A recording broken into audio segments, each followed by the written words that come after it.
And then there's this whole rise of what Barry Weiss described as the intellectual dark web. That's actually Eric Weinstein's coinage. And so there's a group of us that have been sort of clumped together for reasons that aren't obvious. But I've been trying to figure that out as I do these lectures. Another thing I'm doing with the lectures or the discussions is trying to continually further the development of my ideas. I use the stage, let's say, as a opportunity in real time to think. And I've been thinking, well, if you're surfing, you don't confuse yourself with the wave, right? That's a real mistake. You might be on top of the wave, but you're not the wave. And I think this long-form discussion and the public hunger for that is best conceptualized like that. There's a technological revolution. It's a deep one. The technological revolution is online video and audio, immediately accessible to everyone all over the world. And so what that's done is it's turned the spoken word into a tool that has the same reach as the printed word. So it's a Gutenberg revolution in the domain of video and audio. And it might be even deeper than the original Gutenberg revolution because it isn't obvious how many people can read, but lots of people can listen. And now it turns out, so, I mean, you got a little bit of that with TV, right? And you got a little bit of it with radio. But there was bandwidth limitations that were really stringent, especially in TV, where you could get 30 seconds, if you were lucky, and 6 minutes if you were stellar, to elucidate a complicated argument. So you can't do that. Everything gets compressed to a kind of oversimplified entertainment. But now, all of a sudden, we have this forum for long-form discussion, real long-form discussion, and it turns out that everyone is way smarter than we thought, right? We can have these discussions publicly, and there's a great hunger for it. And I see this paralleled, so, and this would be, what would you call it, supporting evidence for this hypothesis. The same things happened in the entertainment world because, you know, TV made us think, well, we can handle a 20-minute sitcom, or maybe we can handle an hour and a half made-for-TV movie.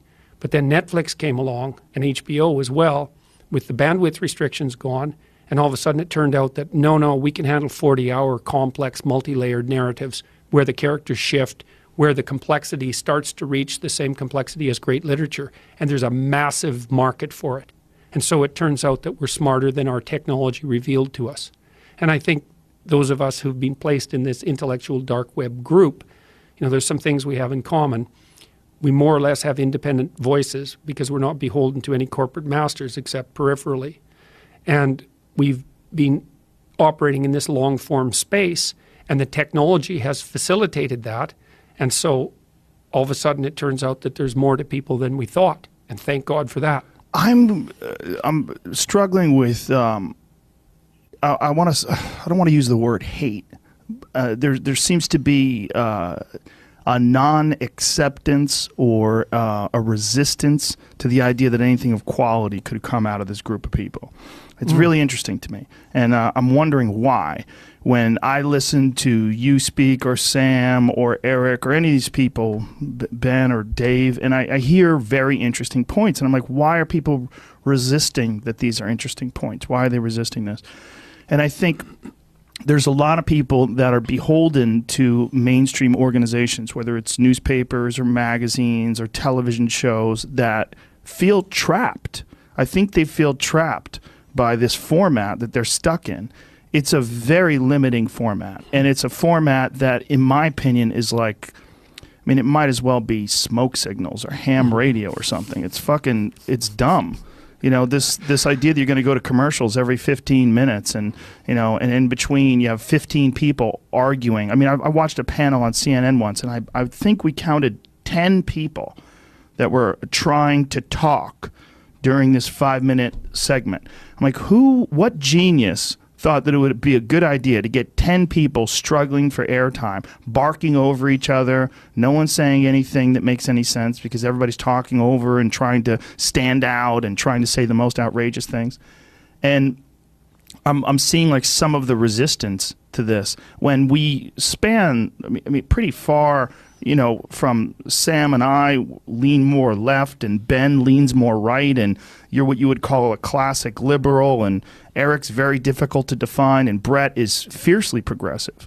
I mean, Brett in particular is a very left-wing guy, but this desire to label and to have this diminishing label is like alt-right or, right-wing or fascist. It's very strange to me. Yeah, well, there's a couple of things going on. I think one of them is the technological transformation that I laid out. And then the other is that I do believe that, especially for the radical leftist types, the whole notion of free speech among individuals is not only anathema, but also something that isn't possible within their framework of reference. I've been trying to think this through very carefully because, free speech in some sense has become identified as a right-wing issue. And I thought, well, how the hell did that happen? And then I thought, oh, yes, well, if you're radically left and you're playing the identity politics game, there's actually no such thing as free speech because you're only the mouthpiece of your group, whether you know it or not. So you don't get to talk as Joe Rogan. You get to talk as like Joe Rogan, patriarchal white guy. And that's it. And your utterances aren't a reflection of your own opinions as an individual, but they're an attempt on your part, whether you know it or not, to justify your position in the power hierarchy. And so everything right now, and this is where the technology and the death of the mainstream media and this political polarization all unite, everything is turned into a political conversation in the mainstream media, and it has to be cast as left versus right. And if you're criticizing the left, then all of a sudden you're right and right wing, and it has to be about politics. It's like, well, it doesn't have to be about politics. It could be about philosophy.